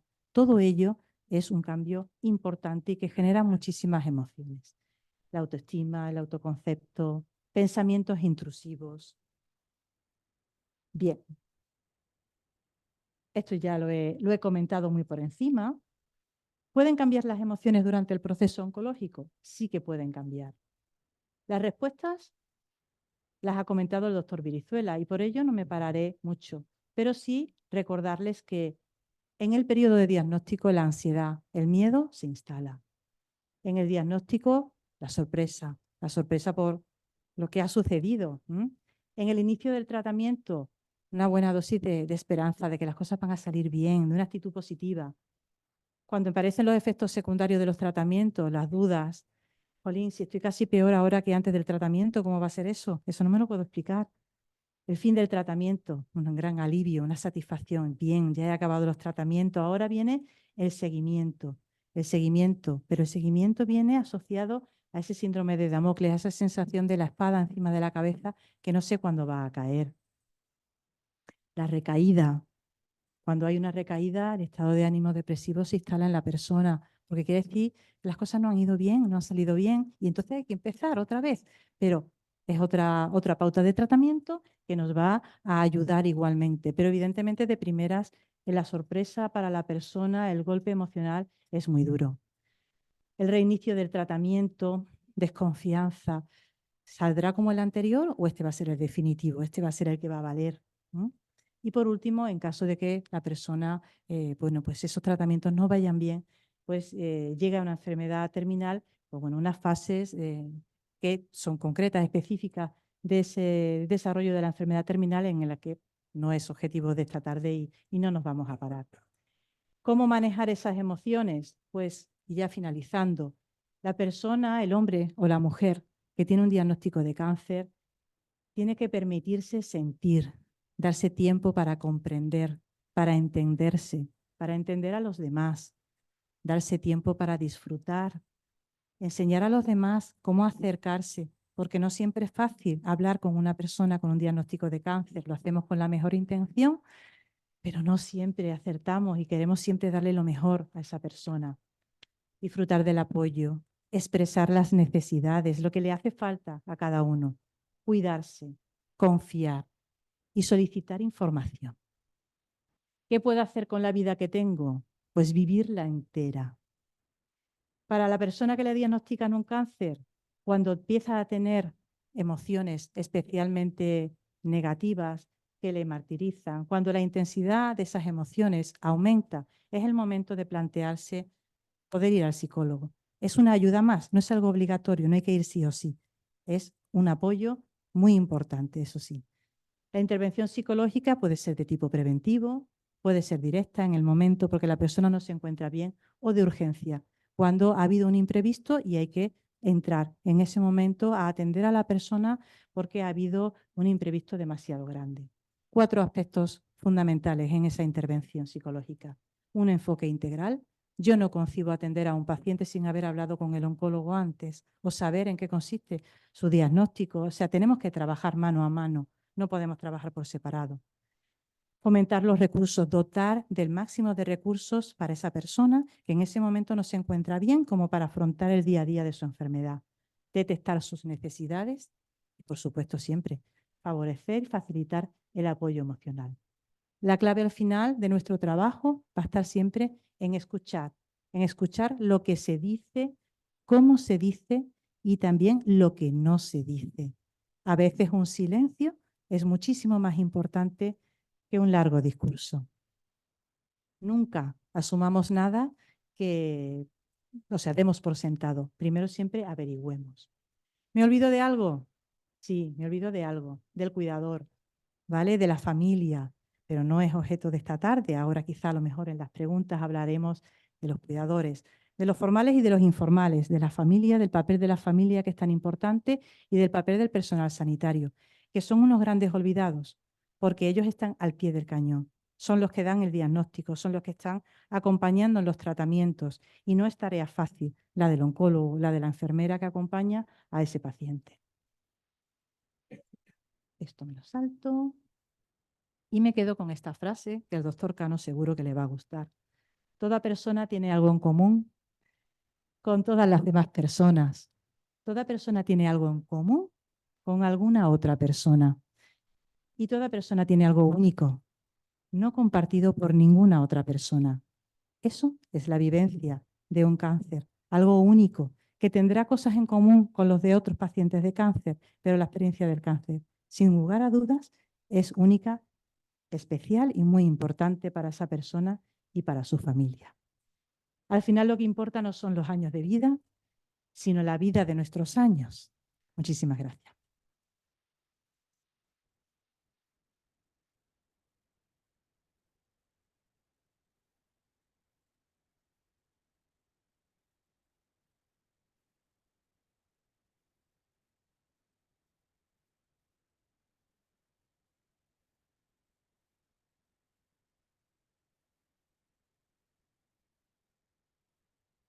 Bueno, muchas gracias a la profesora Aires, al doctor Virizuela y como siempre pasa, nos quedamos con ganas de más, pero tenemos un ratito, por lo menos para compartir, porque lo importante de estas cosas es el intercambio.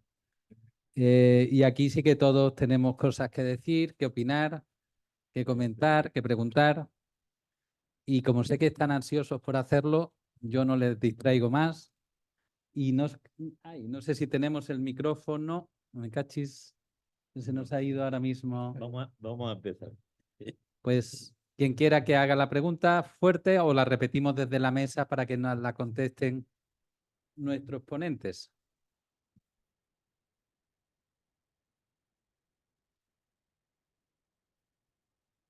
Ah, ahí está el micro. Muy bien.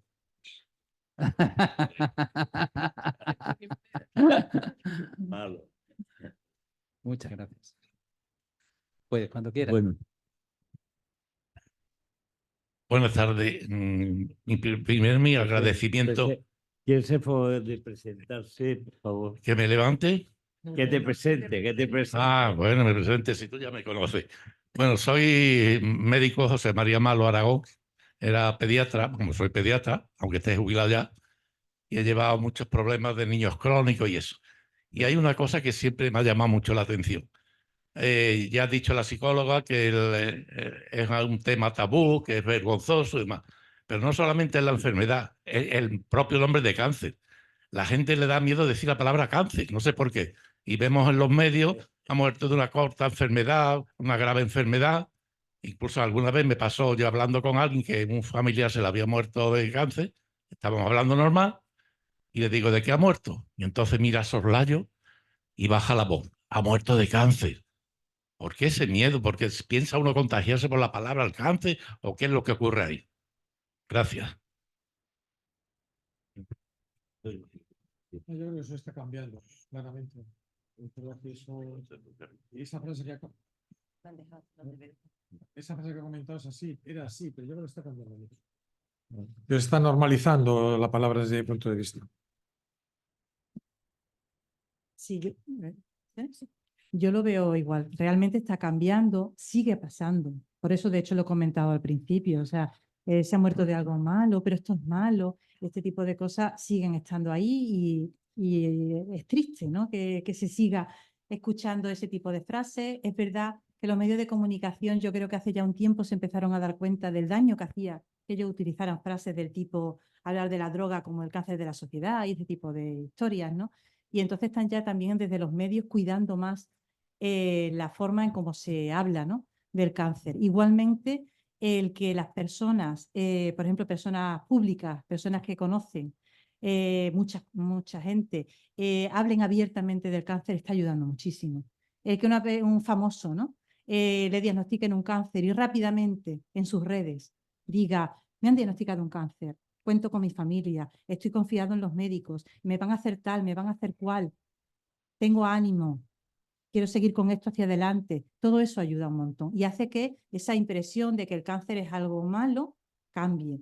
Porque, a ver, malas son todas las enfermedades, claramente. Unas más malas a lo mejor, otras menos malas, pero que hay otras muchas enfermedades que igualmente si no se tratan pueden ser mortales, no solamente el cáncer.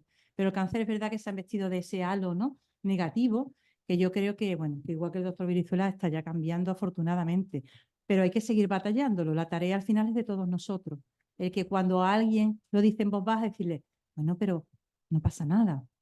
¿Mm? Soy José Ángel Narros, que es verdad que el cáncer, pero la gente tiene miedo a la enfermedad, porque la gente oculta cualquier enfermedad, no solamente el cáncer, sino que estaban las enfermedades vergonzantes o vergonzosas. Y yo siempre recuerdo lo que me decía mi abuelo, que yo le pregunté, abuelito, ¿qué es enfermedad secreta? Y me dijo, hijo, la que se coge en secreto. O sea que el miedo a decir estoy enfermo, tengo tal enfermedad, es general, no solamente el cáncer da miedo, a la gente el miedo del cáncer, porque siempre, ahora hoy día, yo creo que la gente ya ha visto que la supervivencia es más grande, pero claro, no deja, cuando te dicen por primera vez tienes un cáncer de colon, no tienes, yo ahora ya conozco muchos enfermos con cáncer de colon que tienen una vida larga, hay otros que se van en 6 meses, pero vamos, igual que te vas con 6 meses porque haces una diabetes que no se controla. O sea, que yo creo que el problema no solamente es por el cáncer, es porque el ser humano tiene miedo a decir.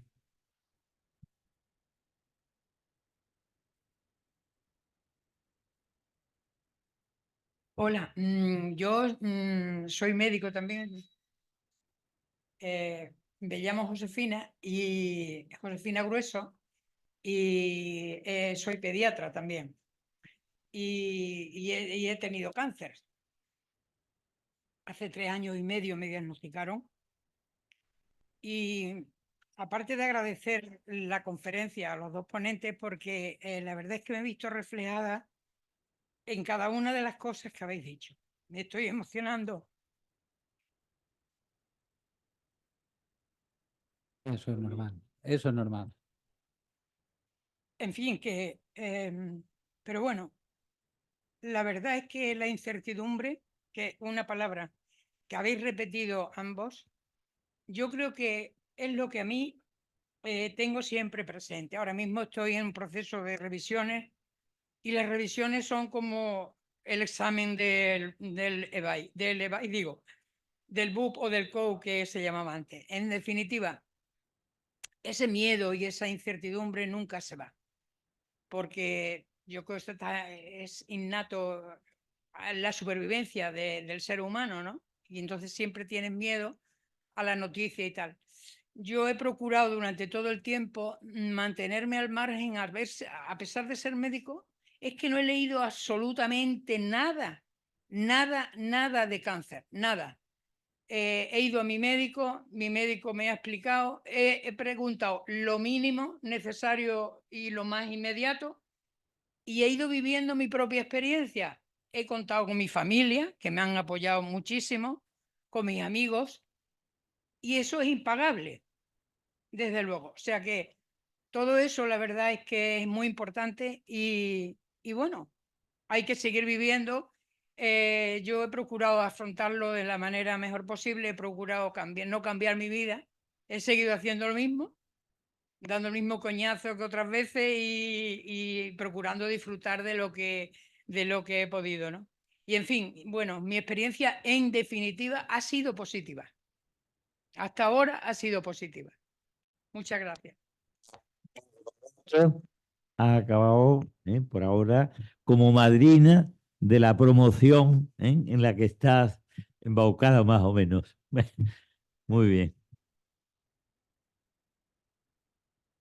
Nada más, en breve. Yo creo que se unen dos cosas ahí.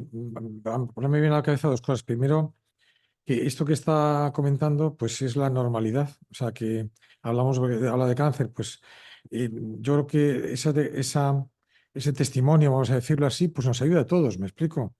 Y eso es lo que yo creo que está cambiando el tema del cáncer, que la gente habla y las cosas pues irán bien o irán mal, pero entonces se normaliza.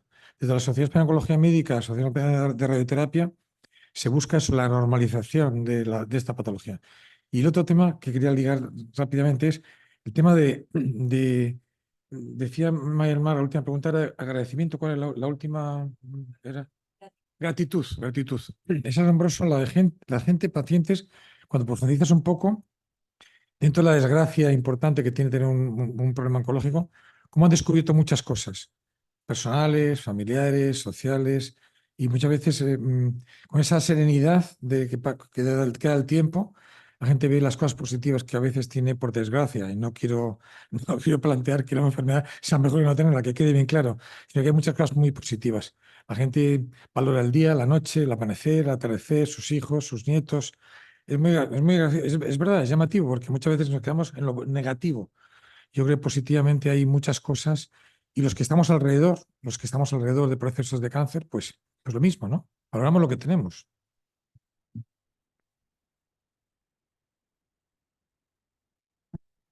Bueno, yo no añado mucho más, pero bueno, creo que la clave es como lo plantea, ¿no? El hacer un día a día normal, normalizar. Primero porque si hacemos un drama de esto, lo vivimos como drama y esa precisamente no es la mejor opción, ¿vale? Y en la medida en que normalizamos, eso es lo que nos va a dar más sensación de control, de que estamos siendo activos en nuestro día a día, en nuestra vida y de que podemos y debemos seguir disfrutando de todo lo que hay a nuestro alrededor, con el matiz que yo comentaba de que se añade un nuevo valor. Lo que antes era un tostón a lo mejor o una obligación, ahora a lo mejor lo valoro como que es un placer y es un privilegio seguir disfrutando de eso. Y la posibilidad de descubrir a tantas personas cerca que no siempre están ahí, yo creo que es fundamental. El apoyo, como decía, de la familia es increíble, ¿no? Lo que beneficia a una persona con un cáncer y entonces hay que siempre cultivarlo.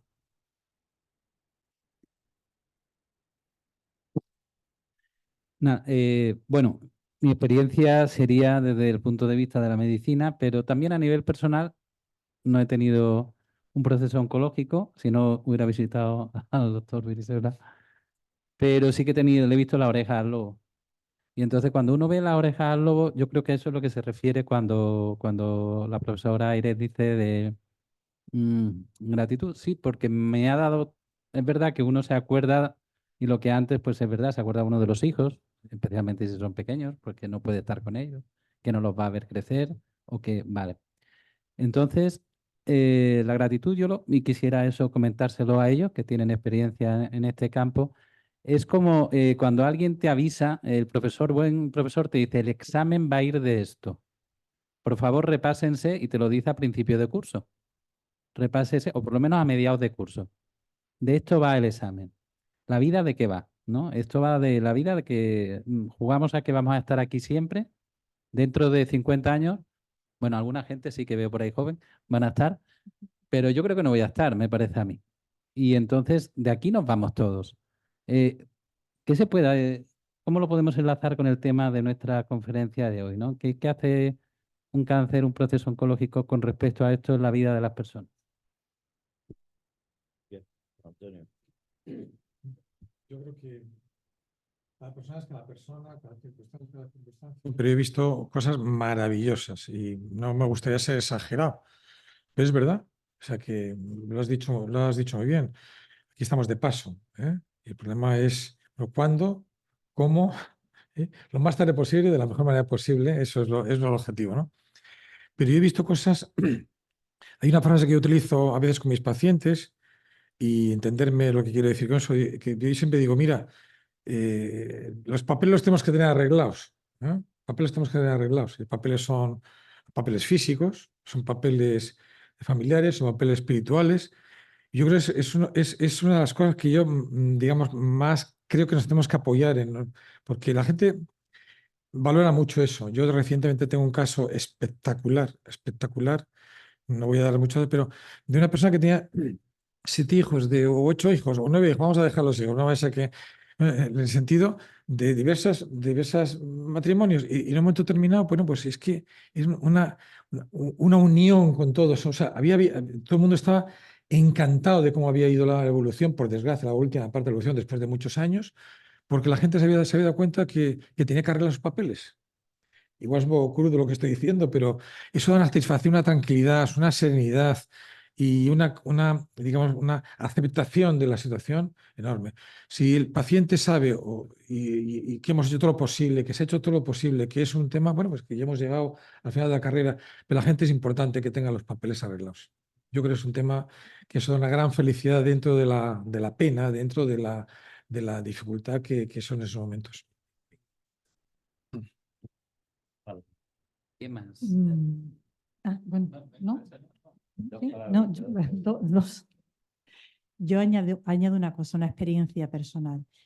Cuando cuando yo le dije a mi padre que me gustaba a mí esto de la psicooncología, me miraba con cara rara. Decía, pero hija, hay otra cosa más animada. Mira que la psicología se pueden hacer muchas cosas diferentes. Decía, no, papá, es que a mí esto me gusta, pero bueno, ¿cómo es posible que te guste esto? Que es tan duro, que es tan a veces triste, que digo, mira, lo que yo aprendo cada vez que conozco a un paciente nuevo, me enseña y me enseña en lo que yo entiendo que es intentar mejorar mi vida. Las personas que me conocen muy de cerca saben que a mí me encanta dar abrazos, porque es la forma de sentirte cerca de la persona, de compartir. ¿Cuántas veces vamos con muchísima prisa, no nos paramos en ver a la persona que tenemos delante? Y a mí eso yo no he tenido un cáncer, sí he conocido a muchísimas personas con cáncer, a muchos los he acompañado hasta el final, a otros me los sigo encontrando por la calle y es maravilloso, pero todos y cada uno de ellos me enseñan que hay que disfrutar cada momento. Ese arreglar los papeles es de papeles y es también arreglar las cosas que tenemos en nuestro día a día, como somos como personas. Y entonces creo que esta experiencia de acompañar a personas con un diagnóstico de cáncer nos da eso a todos los que tenemos esa posibilidad y por ese lado yo me siento afortunada. Que me imagino que todos lo veis así. Felicitamos. Nuria está allí.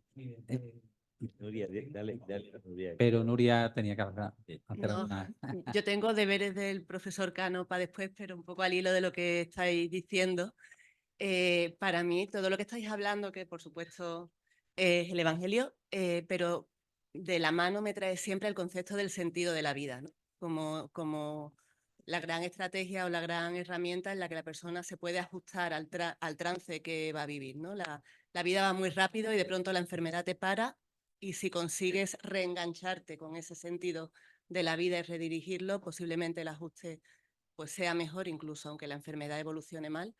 Que no. Entonces, muchas veces, como el sentido de la vida tiene un nombre así un poquito filosófico, medio friki, a los profesionales un poco científicos, nos cuesta meternos ahí, pero para mí es el caballo ganador de cara a facilitar el ajuste al cáncer o a cualquier enfermedad.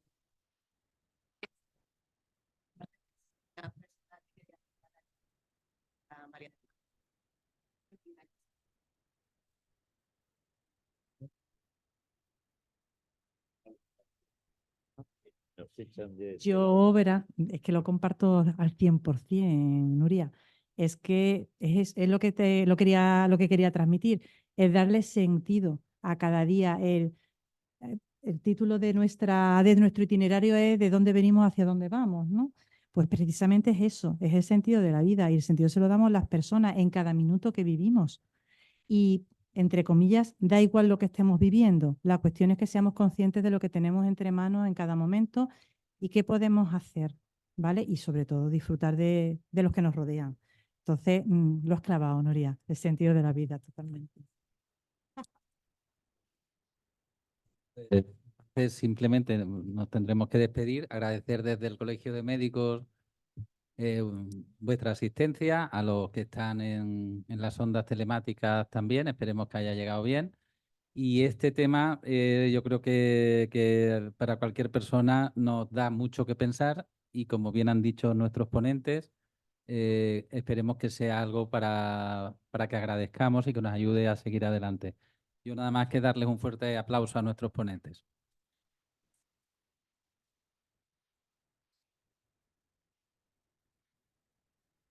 La última del próximo. Ah, bueno, el próximo itinerario, ay, me cachis, es el Ah. mes que viene. ¿Qué día era? Lo he dicho antes, me parece, pero Es abril, no es en el feria. próximo itinerario será el 23 de mayo.